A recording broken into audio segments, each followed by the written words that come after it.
Alors nous allons passer maintenant au deuxième témoin de la soirée. Alors là, il s'agit de Roger Noël, dit Babar. Bonsoir. Bonsoir. Alors Babar, vous êtes un anarchiste de longue date, si je puis dire, et vous êtes un libertaire anarchiste, enfin, ou anarchiste ou libertaire. Vous m'avez dit que ça voulait dire à peu près la même chose. Ça veut dire quoi? C'est deux mots qui recouvrent la même réalité.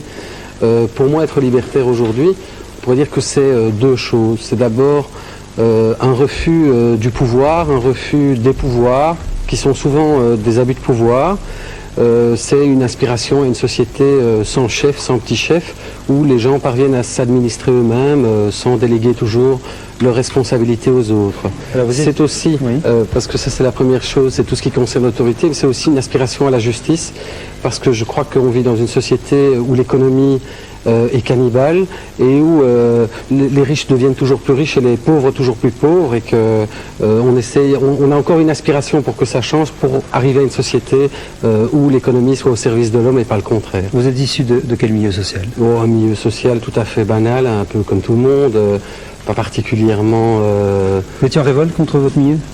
Pas contre mon milieu, disons que la première révolte, je l'ai vécue dans ma première confrontation avec l'autorité, c'est à l'école, oui.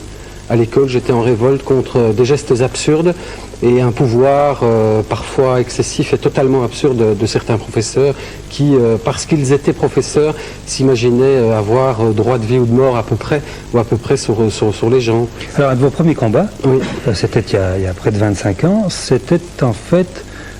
presque la première radio libre qui était tout à fait clandestine à l'époque. Oui, on a démarré les radios libres à la fin des années 70, toujours avec cette même aspiration, c'est-à-dire d'un côté cette révolte contre le fait que la radio à ce moment-là, c'était uniquement l'État qui pouvait l'utiliser, que les gens étaient privés, qu'il y avait un monopole d'État. On ne trouvait pas ça normal. On trouvait que les gens aussi, les citoyens, les individus, les êtres humains qui habitent dans ce pays pouvaient aussi utiliser ce moyen de communication, que ce n'était pas simplement réservé à l'État. Alors on s'est organisé comme d'autres, pour se donner les moyens. Le premier combat, c'était quoi? Les radios libres. Oui. La première sur un combat précis? Oui, c'était à Couvain, donc il y avait un collectif, un comité d'habitants qui luttait contre la construction d'un barrage sur l'eau Noire, une rivière là-bas, et ils cherchaient un moyen d'action qui porte leurs paroles et leurs messages plus forts, plus loin dans les médias. Et on s'est dit, la radio, à ce moment-là, ça peut être un bon outil, on va leur donner un coup de main. Je crois que le thème du débat ce soir, c'est la provocation, mais la provocation, c'est souvent en rapport avec une autorité. Et c'est la capacité de pouvoir mettre en mouvement des outils qui relèvent de l'humour le plus souvent possible, mais qui essayent de bouger, de faire réfléchir les gens. Alors vous avez créé les choses. Vous avez créé l'imprimerie du 22 mars, oui. Qui sort un mensuel. Oui, le journal Alternative Libertaire. Bon, Alternative Libertaire, oui. C'est lu par combien de personnes ça? Alternative Libertaire, on en tire quelques milliers tous les mois et on tourne autour de 1500 abonnés. Alors si j'ai bien compris le message, oui. C'est le message d'un gouvernement par le peuple, pour le peuple, et parce que j'ai noté, c'est pas très facile à retenir, et sans intermédiaire. Est-ce que 30 ans après mai 68, est-ce que c'est pas devenu assez ringard, ça, comme discours? Est-ce que ça tient encore la route? Je pense pas que ce soit ringard. Je crois que le projet libertaire est un projet d'avenir. Je crois pas que la révolte par rapport à la situation sociale dans laquelle on vit, dans une période de crise où les inégalités ne font que s'accentuer, ce soit ringard. Pour le moment, les ouvriers de l'usine Volkswagen sont en grève à Forêt. Je crois pas qui trouvent que la grève soit un moyen de lutte ringard. J'ai un ami qui s'est suicidé la semaine dernière en se jetant nu du haut de l'hôtel des finances de la ville de Hatt, Thierry Meul. Eh bien, je ne pense pas que ce soit ringard de se jeter nu de cet endroit-là. Je ne crois pas que la provocation, ce soit de faire ça, alors que je crois que la provocation, elle est plutôt de l'autre côté. Elle est dans ceux qui ont dépensé des dizaines de millions pour construire cet hôtel des finances, alors qu'il y a des tonnes de gens qui n'ont toujours pas de toit pour se loger. Est-ce que vous avez été tenté déjà de recourir au terrorisme? Non, le terrorisme, c'est pas notre truc. Le terrorisme, c'est essayer de se substituer aux gens et faire le boulot à leur place. À l'époque, vous avez soutenu les CCC? Non, mais nous, au niveau de l'idéologie. Il faut pas mélanger systématiquement quand on parle de libertaire, on parle de terrorisme, ça n'a rien à voir. Nous, on veut pas faire le boulot des gens à leur place. Nous, on aspire à un mouvement social, à une société où les gens se prennent eux-mêmes en charge, c'est-à-dire soient capables de gérer leur vie, d'administrer les choses autour d'eux. Le terrorisme, c'est exactement le contraire. C'est Robin des Bois qui se bat à la place des gens. Alors, vous revendiquez l'appellation de provocateur. Vos cibles préférées, c'est quoi? Mais non, on n'est pas des provocateurs. On recourt à la provocation comme un moyen d'action sociale. C'est-à-dire... Vous avez des cibles tout de même? Mais oui, on a des cibles. Mais dans une société qui est bétonnée par une espèce de consensus mou, vous en parliez dans votre présentation, où dès qu'on sort un petit peu de ce consensus mou, dès qu'on a un discours un petit peu dissident, on est mis sur le côté. Sauf ce soir où on a la parole, mais c'est pas souvent. Si mal.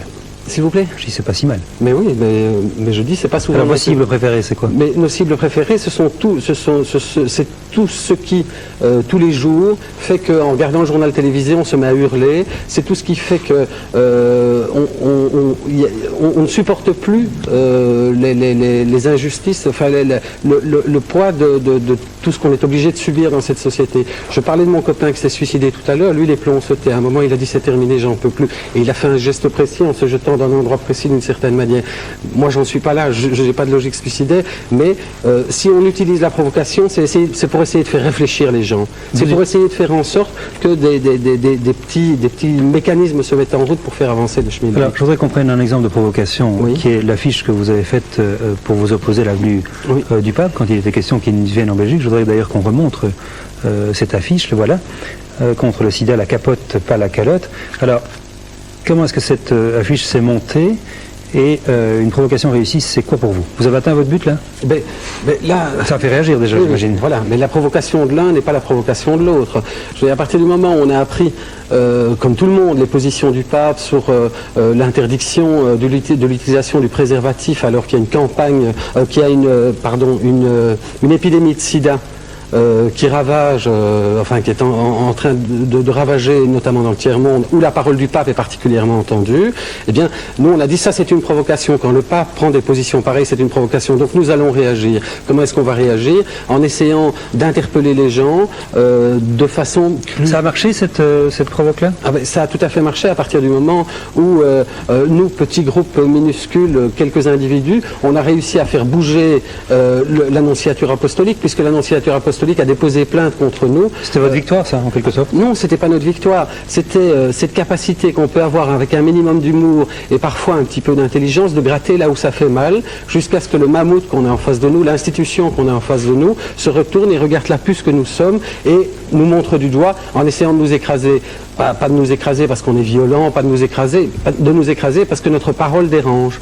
Et à partir de ce moment-là, c'est sûr que l'annonciature apostolique nous a donné une légitimité et que la provocation, si vous voulez vous cantonner à ce terme-là, a parfaitement réussi puisque tout le monde voulait l'affiche qui était interdite. Vous avez des enfants? Oui, j'ai 2 enfants. Alors, est-ce que vous les élevez pour qu'ils deviennent des anarchistes comme vous, plus tard ou pas? Mais non, le but, il n'y a pas d'église. Je veux dire, le mouvement libertaire ou l'aspiration ou le projet libertaire, c'est pas une église, c'est pas un parti, c'est essayer de réfléchir par soi-même, c'est essayer de faire en sorte que les individus sortent des carcans, des préjugés et des moules préétablis pour réfléchir par eux-mêmes. Donc je ne vais pas faire avec mes enfants le contraire de ce que je veux. Moi, mon aspiration, c'est que mes enfants soient capables de réfléchir par eux-mêmes, de se construire et de se battre contre ce qui pour eux est intolérable, contre un système qui me paraît trop souvent cannibale. Merci Baba pour ce témoignage. Alors, notre